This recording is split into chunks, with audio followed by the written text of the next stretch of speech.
বুঝিনি তোমরা, তাই তো? মাহিরের কথায় সবাই মাথা নাড়ায়, কেউই কিছু বুঝেনি। মাহির ফুস করে শ্বাস ফেলে বলে, আন্না এখন বনুকে কল করবে, দেন কান্নাকাটি করে বনুকে ইমোশনাল ব্ল্যাকমেইল করবে। ক্লিয়ার করে বলো কি করতে হবে অন্নাকে। ওকে, লিসেন আন্টি, বনুর কাছে ওর ফ্রেন্ডরা অনেক ইম্পর্ট্যান্ট, তাই তো? ওরা তিনজনই ঘাড় কাত করে। মাহির কিছুটা সামনেই ঝুঁকে, আন্না বনুকে কল করবে, দেন কিছু ইমোশন কথা বলবে। ফার্স্টে কিন্তু কিছুক্ষণ কান্না করবে। যখন দেখবে বনু হাইপার হয়ে যাচ্ছে তখন কয়েকটা ইমোশনাল কথা বলবে, যাতে করে বনু বিয়েতে আসতে রাজি হয়। ওকে? আইডিয়াটা খারাপ না। মাহিরের কথায় সিমিন বেগম, মিসেস অ্যাশলি আর অন্না সায়জানায়। কথা মতো অন্না কল করে আকসারাকে। ওরা চারজনই বেশ আগ্রহ নিয়ে তাকিয়ে আছে ফোনের দিকে। বাইর কয়েক রিং হওয়ার পরই ওপাশ থেকে কলটা রিসিভ হয়। অন্না কিচ্ছু না বলে কাঁদতে শুরু করে। আকসারা আর সাদি গাড়িতেই ছিল। অন্নার কান্নার স্বর শুনে আকসারা চমকে ওঠে। এই অনু, কি হয়েছে? কাঁদছিস কেন? আকসারার কথায় অন্না কান্নার শব্দ আরো জোরে শোনা গেল। আকসারা বিচলিত হয়ে ওঠে। এই অনু, বল না কি হয়েছে? কোথায় তুই? কাঁদছিস কেন? আমার অনেক কষ্ট হচ্ছে নীলা। কষ্ট হচ্ছে কেন? কি হয়েছে? আমাকে মাহির বলেছেন কি বলেছে তোকে ভাইয়া? তুই নাকি আমার বিয়েতে থাকবি না। আকসারা শান্ত হয়ে গেল। সাদি ড্রাইভিং করতে করতে আকসারার দিকে তাকায়। মামুনি আর মম, তোমাদের কাছ থেকে আমি এটা আশা করিনি। আকসারা শান্ত স্বরে বলা কথাটা বোম বিস্ফোরণের ন্যায় কাজ করে। মাহির, অন্না, মিসেস অ্যাশলি, সিমিন বেগম সবাই একজন আরেকজনের দিকে তাকায়। আকসারা পুনরায় বলে, অন্না, আর কখনো আমাকে কল করবি না তুই। আমার ইমোশন নিয়ে মজা করছিস? সবকিছু ফান মনে হয় তোদের কাছে? আকসারা রেগে কলটা কেটে দেয়। ফোনে টুট টুট শব্দ হতে সবাই সোজা হয়ে বসে। সিমিন বেগম অপরাধী মুখ করেই বলে, বেশি করে ফেললাম কি? আপনার কারণে নীলা আমাকে ভুল বুঝলো। এই কথা যদি রিয়া শোনে তাহলে একটা বকাও এদিক সেদিক হবে না। আমি জানতাম নাকি বনু এত তাড়াতাড়ি সবটা বুঝে যাবে। কাল সকাল সকাল দলবল নিয়ে এসে এবার মহারানীর রাগ ভাঙাবে, বুঝতে পেরেছো? সিমিন বেগমের কথায় অন্না ভ্রু কুচকায়। দলবল মানে? মানে তোমার সব ফ্রেন্ডদের নিয়ে এসে ওকে বোঝাও। অ্যাশলি, চল যাওয়া যাক। মাহির, তুমিও এসো। দেখো বাসায় গিয়ে আমাদের জন্য কি অপেক্ষা করছে। আকসারা মন খারাপ করে বসে আছে। হওয়াটা স্বাভাবিক নয় কি? আমাদের দুর্বলতা নিয়ে যখন কেউ আঘাত করে তখন খারাপ লাগার তীব্রতাও বেড়ে যায়। সাদি বউকে মন খারাপ করে বসে থাকতে দেখে গাড়ি থামিয়ে দেয়। সাদিও গাড়ি থেকে নেমে যায়। আকসারা এক দৃষ্টিতে তাকিয়ে আছে বাইরের দিকে। হঠাৎই নিজের সামনে কারো হাত দেখতেই চমকে ওঠে। পাশ ফিরে তাকাতেই দেখতে পায় সাদি হাত বাড়িয়ে দাঁড়িয়ে আছে। আকসারা সাদির হাত ধরে বেরিয়ে এলো। রাতের আকাশ, ব্যস্ত শহর, সবাই সবার নিজের মতো করেই ব্যস্ত। আকসারা আর সাদি পাশাপাশি হাঁটছে। দুজনের মধ্যে নীরবতা। আকসারা চুপ থাকাটা সাদির পছন্দ হলো না।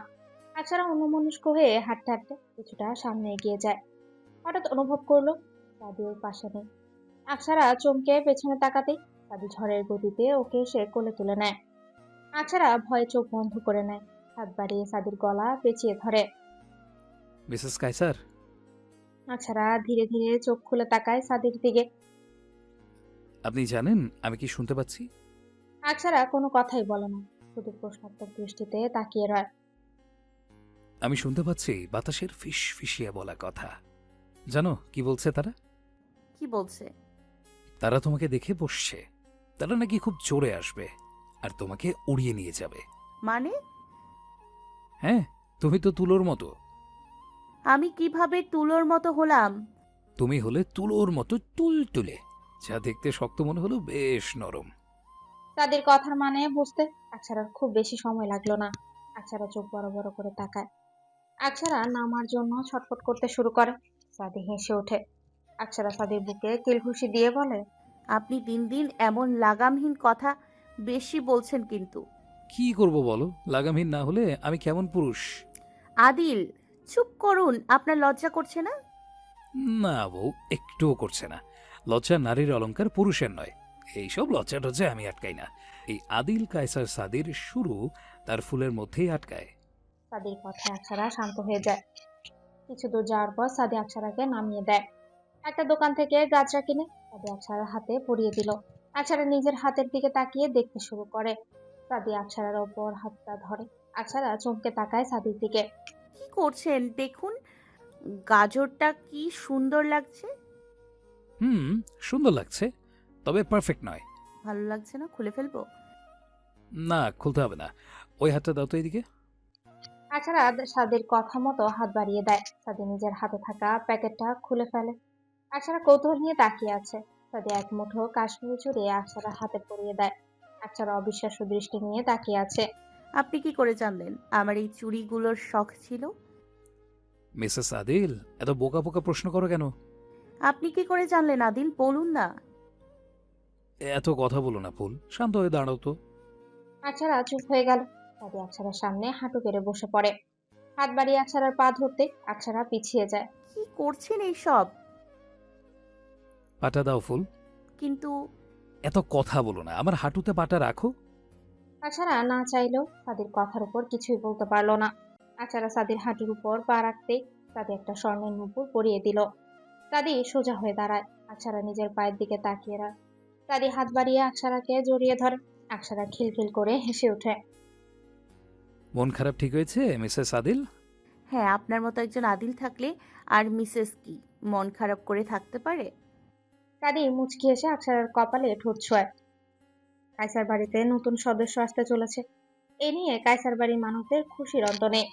সবার কেন্দ্রবিন্দু এখন আকসারা। আদনান কায়সার হাত ধরতে এক এক কিছু নিয়ে বাড়ি ফিরেছে। একটা বাক্স নিয়ে আকসারার হাতে তুলে দেন আর নিজের সাথে আনা বাকি জিনিস সাদির হাতে। সাদি ভ্রুকুচকে বাবার দিকে তাকায়। এগুলো আমাকে দিচ্ছ কেন? অভিনন্দন মাইশা, এগুলো তোমার কিছুদিন পর কাজে লাগবে। আদনান কায়সারের কথায় সাদি কপালে ভাঁজ ফেলে নিজের হাতের দিকে তাকায়।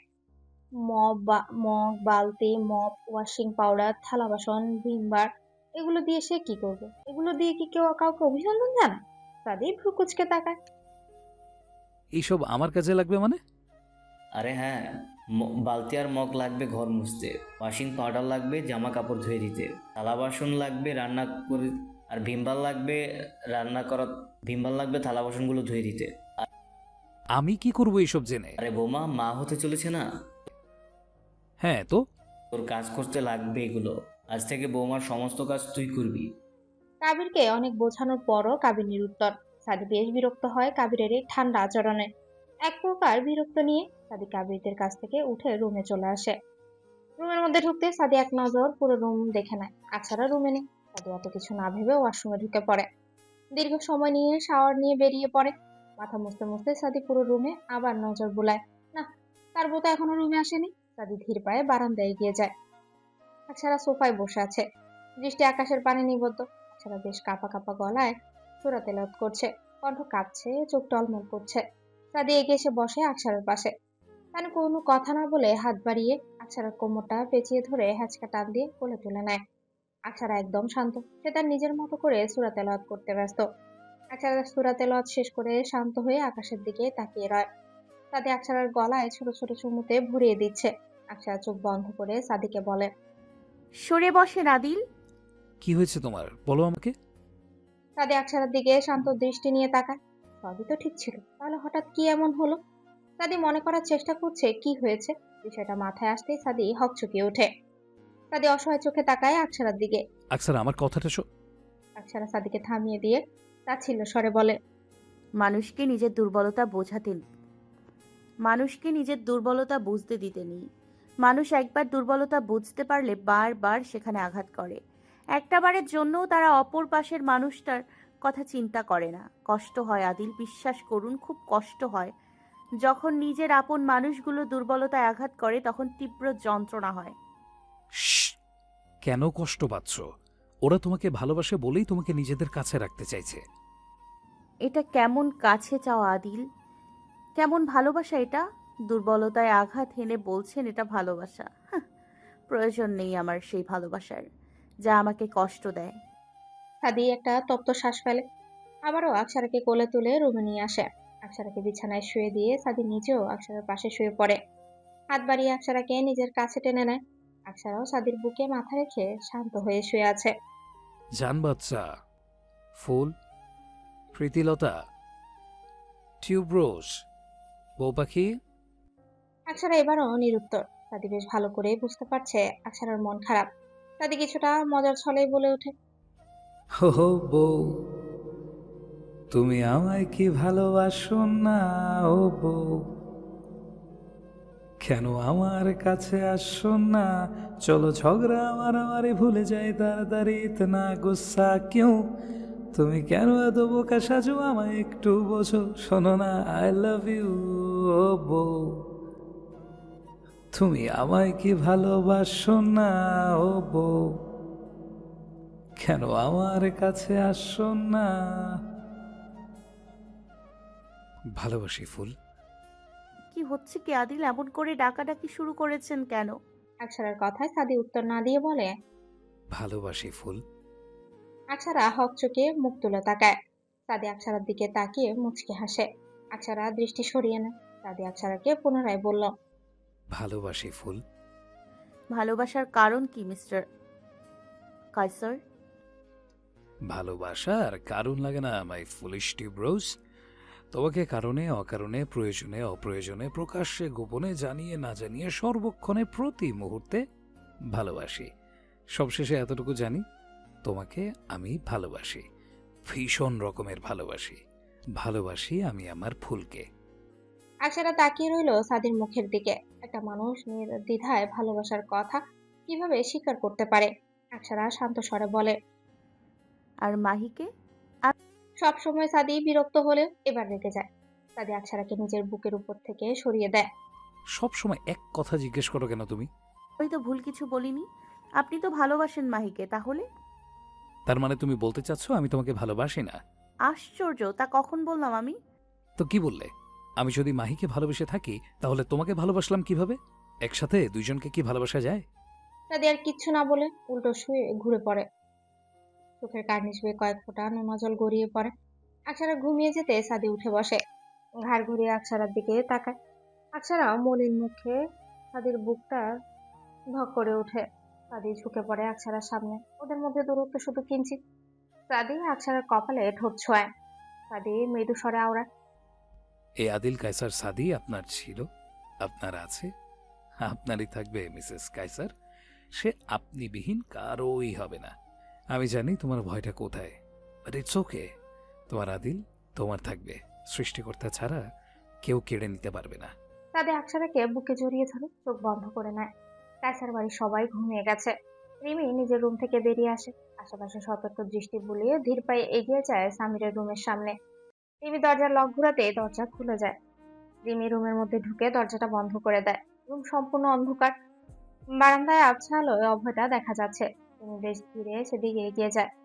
সামির ইজি চেয়ারে বসে থেকে চোখ বন্ধ করে গিটারের সুর তুলতে গেয়ে ওঠে। সামিরের প্রতিটি গানের লাইন যেন রিমির মনকে অশান্ত করে তুলছে। তিনি এগিয়ে গিয়ে সামিরের সামনে দাঁড়ায়। বেশ ধীর কণ্ঠে বলে, সামির ভাই। অনাকাঙ্ক্ষিত সময়ে কাঙ্ক্ষিত মানুষটার গলার স্বর শুনে সামির চমকে ওঠে। চোখ খুলে পাশে তাকাতে রিমিকে দেখে হকচকিয়ে ওঠে। তবে সামির তেমন কোনো প্রতিক্রিয়া দেখায় না। কয়েক পলক তাকিয়ে দৃষ্টি সরিয়ে নেয়। রিমির বুকটা কেঁপে ওঠে। সামির ভাই, মুখ ফিরিয়ে নিছো কেন? কেন এমন করছো? সামির তাকায় রিমির দিকে। সামির কাতর গলায় বলে, আমাকে কষ্ট দিয়ে তুই সুখ খুঁজে পাস তাই না হার্ট? রিমি চমকে তাকায় আবারও সামিরের দিকে। আপনি আমার প্রেমিক নয়, স্বামী। আর স্বামীর কষ্টে কখনো তার স্ত্রী সুখ খুঁজে পায় না, বরং নিজেকে সে দুঃখে জ্বালিয়ে পড়ে ছারকার করে দেয়। রিমি থেকে সামিরকে জড়িয়ে ধরে। আমি ভালো নেই, একটুও ভালো নেই। আপনার এই মলিন মুখ দেখলে বুকে তীব্র যন্ত্রণা হয়। হঠাৎ করে রিমি জড়িয়ে ধরে। সামিরও বিস্ময়ে শ্রেষ্ঠ চূড়ায় পৌঁছে গেছে। সামি নিজের বুকের দিকে তাকাতে দেখতে পায় রিমি কাঁদছে। সামি চমকে ওঠে। এই হার্ট, কি হয়েছে? কাঁদছিস কেন? রিমি, তাকা আমার দিকে। কি হয়েছে? কাঁদছিস কেন? কি হয়েছে বল আমাকে। আই এম সরি সামির ভাই, আমি খুব খুব সরি। আমি তো তোমাকে কষ্ট দিতে চাইনি। বাবার বৌমনি বারণ করেছে দেখে তোমার থেকে দূরে সরে রয়েছি। আমি সত্যি সরি। আমাকে কষ্ট পেতে দেখে তুই কাঁদছিস? রিমি মুখে উত্তর দিল না, শুধু উপর নিচ মাথা নাড়ালো। সামিরের ঠোঁটের কোণে মৃদু হাসি ফুটে ওঠে। বুকের মধ্যে থাকা পাথরটা যেন নেমে গেছে। সামির হাত দিয়ে রিমির মাথাটা নিজের বুকে চেপে ধরে। সামির কিছুটা মৃদু স্বরে বলে ওঠে, কাঁদছিস কেন? আমি এক্সট্রিমলি সরি। আমার কারণে তোমাকে কষ্ট পেতে হয়েছে। ইটস ওকে, আমি একদম ঠিক আছি। সামির নিজেকে দেখালো, বলল, রিমি মুখ তুলে সামিরের মুখের দিকে তাকায়। সামিরের ঠোঁটের কোণে মৃদু হাসি দেখা যাচ্ছে। রিমি বার কয়েক পলক ফেলে পায়ে ভর দিয়ে উঁচু হয়ে দাঁড়িয়ে সামিরের ঠোঁটে হালকা করে ঠোঁট ছোঁয়। রিমি রাহেন কাণ্ডে সামির অবিশ্বাস্য দৃষ্টি নিয়ে তাকায়। রিমি সামিরের বুকে মুখ গুজে দিয়েছে। সামিরের হাত আপনা আপনি ঠোঁটে চলে যায়। হার্ট, কি করলি এটা তুই? এই হার্ট, হুম। কি করলি এটা তুই? রিমি মুখে লজ্জার ছাপ স্পষ্ট, চোখে দুষ্ট হাসি। আমি তোর কি হই? কেন, তুমি জানো না? জানি, তবে তোর কাছ থেকে শুনতে চাই। স্বামী হও তুমি আমার। রিমির কথায় সামির অমায়িক হাসে। ভালোবাসি হার্ট। আমিও ভালোবাসি। সামির মুচকি হাসে। হঠাৎ কিছু মনে পড়তে কপালে ভাঁজ ফেলে তাকায় রিমির দিকে। তুই এখানে এসেছিস, কেউ দেখেনি? না তো, সবাই ঘুমাচ্ছে। তুই শিওর সবাই ঘুমাচ্ছে? বৌমনি কিন্তু অনেক রাত পর্যন্ত জেগে থাকে। আমি বৌমনির পারমিশন নিয়ে এসেছি। মানে? আজ বৌমনি খুব খুশি না, তাই এই সুযোগটাকে কাজে লাগিয়েছি। বৌমনির কাছে একটু মন খারাপ করে বলেছি তোমাকে এভাবে দেখতে আমার ভালো লাগছে না। তারপর বৌমনি বলল আমি যেন তোমার কাছে আসি। মানে তুই তোর ইচ্ছে নয় বৌমনির কথা এসেছিস? উফ, বৌমনির কথায় আসবো কেন? আমি তো জাস্ট পারমিশন নিয়েছি, যাতে করে পরে কেউ কিছু বললে বৌমনির সামনে নেই। সামির অবাক হয়ে রিমির দিকে তাকায়। এইটুকু একটা মেয়ে অথচ কি পাকামো করেছে, ভাবা যায়? তা এখন কি করবি? রিমি সামিরের পাশে দাঁড়িয়ে ওর হাত ধরে বলে ওঠে। স্বামীর সাথে ঘুরতে যাব। এত রাতে বাইরে যাওয়ার প্রয়োজন নেই হার্ট। আমি যাব সামির ভাই। সাদি ভাই আর বৌমনিকে দেখো, কি সুন্দর করে সাদি ভাইয়া বৌমনিকে নিয়ে ঘুরে বেড়ায়। আমার সাথে ঘুরতে যাবি? আমারও শখ, আমি তোমার সাথে ঘুরে বেড়াবো। নিয়ে যাব, তবে একটা শর্তে। সামিরের কথায় রিমি ওর মুখের দিকে তাকায়। খুবই খুঁটিয়ে খুঁটিয়ে পর্যবেক্ষণ করলো। রিমি সামিরের চোখের দিকে তাকিয়ে থেকে নির্লিপ্ত ভঙ্গিতে বলে ওঠে। এখন থেকে প্রতিদিন রাতে তোমার রুমে আসবো, তুমি যখন ইচ্ছে কাছে আসবে, ছুঁয়ে দিবে, আমি বাধা দিব না। রিমির কথায় সামির হকচকিয়ে ওঠে। সে বলার আগে রিমি বুঝে গেল কিভাবে। সামিরকে চমকাতে দেখে রিমি হেসে ওঠে। এত ভাবতে হবে না তো, নিয়ে চলুন না। বলেছি তো আপনার শর্তে আমি রাজি, এবার তো নিয়ে চলুন। যা বলেছিস বুঝে বলছিস তো? হ্যাঁ। আচ্ছা, রেডি হবি নাকি এভাবে যাবি? চোখে কি ন্যাপা হয়েছে, দেখতে পারছো না আমি রেডি হয়ে এসেছি? সামির পূর্ণ দৃষ্টি নিক্ষেপ করে রিমির দিকে উপর থেকে নিচ পর্যন্ত দেখে নেয়। তার বউ যে সব পরিকল্পনা করে এসেছে তা সে বুঝতে আর বাকি নেই। রিমি সামিরের দিকেই তাকিয়ে আছে। সামির কি নিয়ে যাবে না নাকি? রিমির আর ভাবনার মাঝে সামির ওকে নিয়ে বেরিয়ে পড়ে। সামির বাইক স্টার্ট দিতে দিতে রিমিকে বলে। ধরে বস হার্ট। রিমি সামিরকে পেছন থেকে শক্ত করে জড়িয়ে ধরে। সামির মুচকি হাসে। হেসে বাইকটা স্টার্ট দেয়। পাড়ি জমায় রাতের আধারে দুজন কপত কপতি তাদের গন্তব্য জানা স্থান। রাতের হাওয়ার সাথে তারাও নিজের মনে দোল লাগিয়ে ঘুরতে বেরিয়ে পড়ে। একটা রুমের মধ্যে রাদিম দাঁড়িয়ে আছে, এক হাতে রং অন্য হাতে তুলি। খুব মনোযোগ দিয়ে হোয়াইট ক্যানভাসে অঙ্কনীয় ছবিতে নিখুঁত রং বসাচ্ছে সে। ঠোঁটে ঠোঁট টিপে একের পর এক রং দিয়ে ছবিটিকে ফুটিয়ে তুলছে। সবশেষে নিজের শার্টের কালারের মধ্য থেকে একটা ছোট্ট লাল টিপ উঠিয়ে ছবিটাতে বসিয়ে দিল। রাদিম সরে দাঁড়ায়। ক্যানভাসে ফুটে ওঠা একটা মেয়ের মায়াবী স্নিগ্ধ মুখখানা। রাদিম এক দৃষ্টিতে তাকিয়ে রইল সেদিকে। রাদিমের মুখেও হাসি ফুটে ওঠে। দ্যাটস মাই লেডি, স্নিগ্ধ মায়াবী আমার রোদ ফাঁকি। রাদিম থামল। তারপর পুনরায় নিজের আঁকা রোদেলার চিত্রটার দিকে তাকিয়ে রইল। এই রুমটা রাদিমের পার্সোনাল রুম। এখানে কায়সার বাড়ির কেউই ঢুকে না, কারো জানা নেই এই রুমে রাদিম কি করে। হঠাৎই একদিন সাদিরের কাছে বায়না ধরে তার এক্সট্রা একটা রুম লাগবে। সাদি কোনো প্রশ্ন ছাড়াই ওকে এই রুমটা দিয়ে দিয়েছে। চার দেয়ালের প্রতিটি কোনায় কোনায় টাঙানো রোদেলার ছবি, একটুও জায়গা ফাঁকা নেই। এমন কত শত ছবি এখানে আছে তা হয়তো রাদিমের নিজেরও জানা নেই। রাদিম নিজের ফোন বের করে, মনিটরের সাথে কানেক্ট করে রোদেলার একটা ছবি তুলে ধরে। হ্যাঁ, কবে নিচ থেকে কাছে আসবি রোদ? আমি আর পারছি না সহ্য করতে। রাদিমের বুক ভরে একটা দীর্ঘশ্বাস বেরিয়ে এলো। সামির ভাই, বাইক থামাও। কেন? উফ, থামাও না, আমি নামবো। এর কথায় সামির সাইড করে বাইক থামায়। রিমি দ্রুত বাইক থেকে নেমে পড়ে। সামির কপালে ভাঁজ ফেলে বলে। এত তাড়াহুড়ো করছিস কেন? কি হয়েছে? আমি ফুচকা খাবো। ওইসব অস্বাস্থ্যকর খাবার খাওয়া লাগবে না, অসুস্থ হয়ে যাবে হার্ট। আমি খাবো মানে খাবো, কোনো বারণ শুনবো না।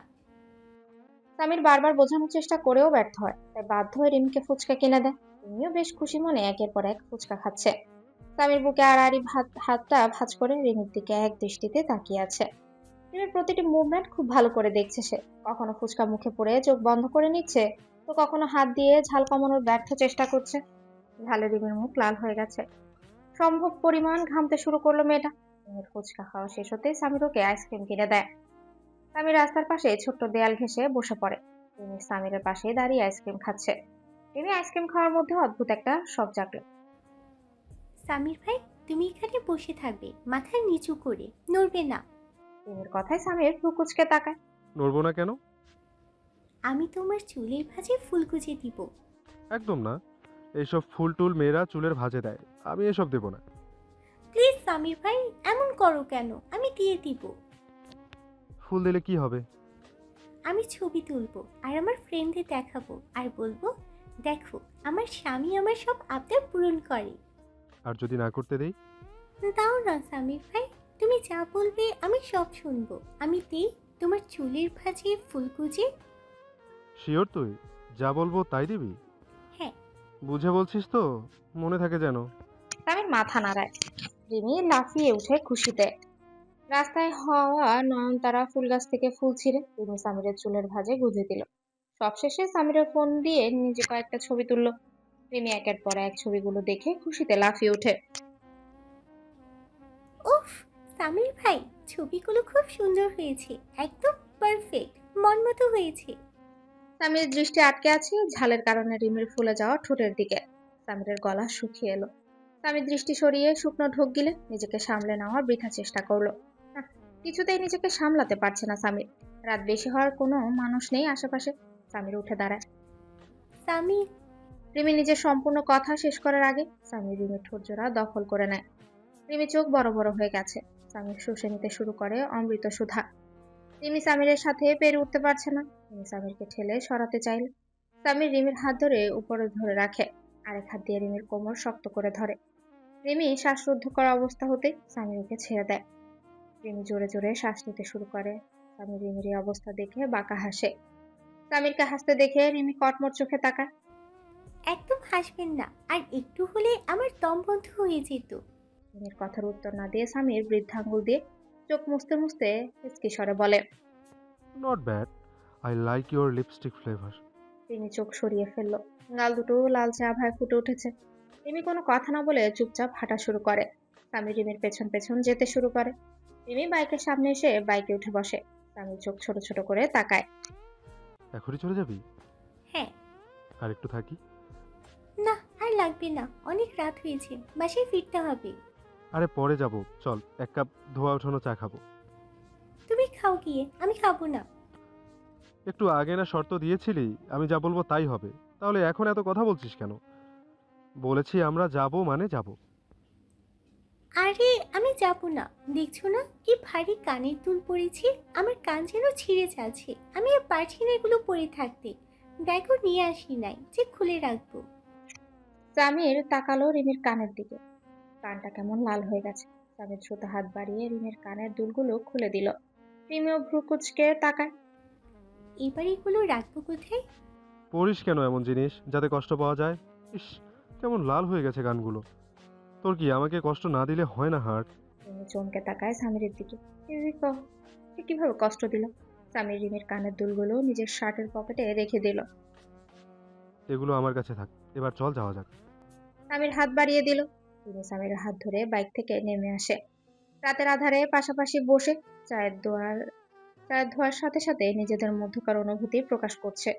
এই নিশ্চুপের মধ্যে হাজারো ভাব বিনিময় করা হয়ে গেছে। সকাল সকাল ঘুম থেকে উঠে আকসারা সাদিকে দেখতে পায়নি। ফ্রেশ হয়ে নিচে নেমে আসে। আকসারাকে দেখে সিমিন বেগম ওর খাবার বেড়ে দেয়। আকসারাও খাবার খাওয়ার জন্য বসেছে ঠিকই, তবে গলা দিয়ে খাবার নামছে না। বারবার কালকে রাতের কথাগুলো মনে পড়ছে। কেমন হাঁসফাঁস লাগছে সবকিছু। আকসারা বেশ বিচলিত হয়ে পড়েছে। সে খাবার রেখে উঠে দাঁড়ায়। আকসারা খাবার রেখে রুমে চলে যায়। কিছু সময়ের ব্যবধানে আকসারা নিচে নেমে আসে। আকসারা বরাবরের মতো নিজেকে সম্পূর্ণ কালোতে ঢেকে নিয়েছে। বাড়ি থেকে বের হওয়ার সময় সব সময়ের মতো আকসারা সিমিন বেগমকে বলল, মামনি, আমি একটু বের হচ্ছি। আকসারাকে দেখে সিমিন বেগম ভ্রু কুঁচকে তাকায়। খাবার শেষ না করে কোথায় যাচ্ছিস? একটু বাইরে যাচ্ছি মামনি, এসে খেয়ে নিব। এত টেনশন করো না তুমি। এসে খাবি মানে? বেলা কয়টা বাজে সে খেয়াল আছে? মামুনি এসে খাবো প্লিজ, আর কোনো প্রশ্ন করো না। আচ্ছা, করব না। আগে বল কোথায় যাচ্ছিস? কোথায় আবার? তোমার ছেলের কাছে। সকাল সকাল আমাকে না বলে চলে গেছে। এখন আমার সব কিছুতে বিরক্ত লাগছে। আমার ছেলেটাকে না দেখতে পেয়ে পাগল আমার ছেলেটাকে না দেখতে পেয়ে পাগল পাগল লাগছে, তাই বল। সে তুমি যাই বলো, তোমার ছেলের দেখা না পাওয়া পর্যন্ত কিচ্ছু ভালো লাগবে না। আচ্ছা যা, বাড়ির গাড়ি নিয়ে যা। ওকে মামুনি। আকসারাও বাড়ি থেকে বেরিয়ে আসে। সুমিরার কথা মতো বাড়ির গাড়ি নিয়ে বের হয়। আকসারার গাড়ি এসে থামে 8 তলা বিশিষ্ট ভবনের সামনে। আকসারা কোনো দিকে না তাকিয়ে ভেতরে ঢুকে পড়ে। এই অবস্থায় সিঁড়ি বেয়ে উপরে উঠতে বেশ বেগ পোহাতে হবে, তাই আকসারা লিফটেই ঢুকে পড়ে। লিফট দিয়ে থামলো টপ ফ্লোরে। আকসারা বেরিয়ে আসতে একজন স্টাফ এগিয়ে আসে। মূলত কায়সার বাড়ির লোকজন ছাড়া অফিসের কেউ এই লিফট ব্যবহার করে না, তাই স্টাফটা বেশ অবাকই হয়। আকসারা কোনো দিকে না তাকিয়ে সাদির কেবিনের দিকে পা বাড়ায়, তবে সামনে আর এগিয়ে যেতে পারলো না। আকসারাকে থামিয়ে দিয়ে স্টাফটা বলে ওঠে,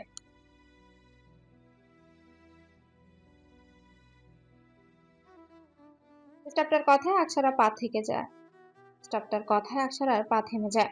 আকসারা ভ্রু কুঁচকে তাকায়। সে বোঝার চেষ্টা করছে মেয়েটা কাকে কি বলছে। আশেপাশে তাকাতেই দেখলো কেউ নেই। তার মানে কি তাকে জোকার বলছে? সরি, কি বললেন? কানে কম শুনিস নাকি? এমন জোকার সেজে কোথায় যাচ্ছিস? বাই চান্স আপনি আমাকে ইনডাইরেক্টলি অপমান করছেন। ইনডাইরেক্টলি করার কি আছে? আমি ডাইরেক্টলি অপমান করছি, কোনো সমস্যা? আকসারা শান্ত দৃষ্টি নিক্ষেপ করে মেয়েটাকে পর্যবেক্ষণ করলো। বেশ মডার্ন মনে হচ্ছে, তবে আকসারা সেদিকে পাত্তা দিল না। আকসারা বেশ শান্ত স্বরেই বলল, do you know me who I am? তুই কোন দেশের রানী ভিক্টোরিয়া যে তোকে চিনতে হবে? আকসারা হতভম্ব হয়ে তাকিয়ে রইল মেয়েটার দিকে।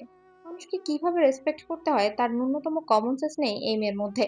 আকসারা কিছু বলবে তার আগে অফিসের আরো কয়েকজন স্টাফ এগিয়ে আসে। তাদের মধ্যে একটা মেয়ে বেশ নম্রতার সাথে আকসারাকে জিজ্ঞেস করে, আপনার কি কোনো হেল্প দরকার? মিস্টার আদিলের কেবিন কোনটা? স্যারের সাথে দেখা করার ভিজিটিং লেটার আছে? না, আপনার স্যারকে বলুন। আকসারা নীলা এসছে, তাহলেই হবে।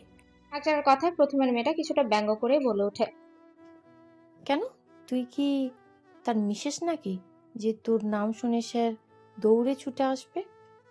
আদিল, কায়সার, সাদি মডার্ন স্মার্ট মেয়েদের পছন্দ করে, তোর মতো গেঁ ভূতকে নয়। আকসারা ধৈর্যের বাঁধ যেন ভেঙে গেছে। বেশ বিরক্তি নিয়ে বলল, নিজের লিমিটের মধ্যে থাকো, অন্যথায় তোমার এই ব্যবহার তোমার সর্বনাশ ডেকে আনবে।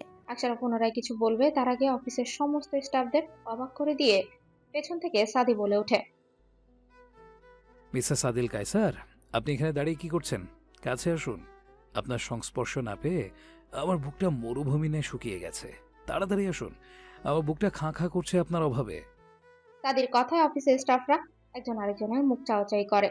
নিজের মধ্যে ফিসফিসে বলা শুরু করলো, কে আদিল কায়সার সাদির মিসেস? আকসারা নিজের জায়গা থেকে নড়ল না, একই জায়গায় দাঁড়িয়ে রইল। আকসারাকে দাঁড়িয়ে থাকতে দেখে সবাইকে অবাকে শ্রেষ্ঠ চূড়ায় পৌঁছে দিয়ে সাদি এগিয়ে এসে আকসারাকে কোলে তুলে নিয়ে গেল। ঠিক যে ভঙ্গিতে এসেছিল একই ভঙ্গিতে সাদি আকসারাকে নিয়ে কেবিনে ঢুকে পড়ে। সাদি আকসারাকে নিয়ে চলে যেতে একজন স্টাফ বলে ওঠে, ইমা তোকে কত করে বলে মানুষের বাড়িটা দেখে তাকে জাজ করিস না, শোনে শোনে কথা। এখন স্যারের ওয়াইফের সাথে বাজে ব্যবহারের জন্য স্যার যদি তোকে কাজ থেকে বের করে দেয় কি হবে একবার ভেবে দেখেছিস? ইমা চিন্তিত দৃষ্টি নিয়ে তাকায় তার কলিগের দিকে। সত্যি তো, কি হবে সাদি যদি ওকে বের করে দেয়? ইমা বেশ চিন্তিত হয়ে নিজের ডেস্কে গিয়ে যায়। সাদি কেবিনে ঢুকে আকসারাকে সোফায় বসিয়ে দেয়, নিজেও চেয়ারে বসে পড়ে। আকসারা সাদি এমন করার কারণটা বেশ ভালো করে জানে। সাদির সাথে তার যাই হয়ে যাক না কেন, সেটা তাদের মধ্যে 4 দেয়ালে বন্দি থাকবে, বাইরের কেউ তা টেরই পাবে না। আকসারা উঠে দাঁড়ায়। সে ধীরে ধীরে সাদির সামনে এসে দাঁড়ায়। সাদি ল্যাপটপে কাজ করছে। আকসারা সাদির এক হাত সরিয়ে দিয়ে সাদির কোলের উপর বসে পড়ে। সাদি 2 হাত ধরে নিজের শরীরের উপর রাখে। কোনো কথা না বলে সাদির বুকে মাথা রেখে সাদিকে পেঁচিয়ে ধরে বসে রয়। সাদি ভ্রু কুঁচকে তাকায় নিজের বুকের সাথে লেপ্টে থাকা আকসারার দিকে। কি হয়েছে? Sorry Adil, extremely sorry. আমি কালকে রাতে আপনাকে হার্ট করে কিছু বলতে চাইনি। এই কথা বলার জন্য এখানে এসেছো? না, আপনি সকালে না বলে চলে এসেছেন কেন? তুমি ঘুমাচ্ছিলে, আমার অফিসে ইম্পর্টেন্ট কাজ ছিল, তাই চলে এসেছে। সাদির কথায় আকসারা কোনো কথা না বলে চুপচাপ বসে আছে। সাদি তপ্ত শ্বাস ফেলে আকসারাকে জড়িয়ে ধরে। সাদির স্পর্শ পেতে আকসারা সাদির বুকের মধ্যে আর একটু নিজের জায়গা করে নেয়।